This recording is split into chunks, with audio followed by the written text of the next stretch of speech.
আমরা আশা করব যাতে আগামী দিনে আমরা আমাদের সম্পন্ন করতে পারি।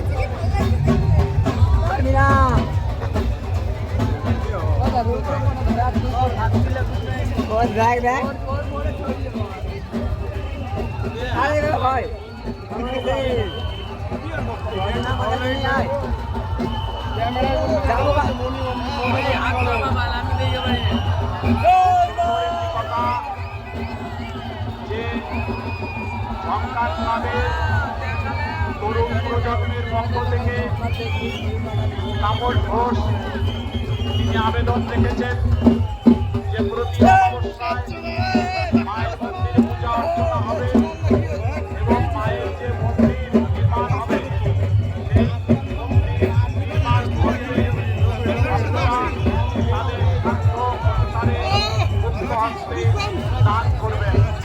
আমরা আশাবাদী আগামী বছরই মায়ের মন্দির সম্পূর্ণ হবে।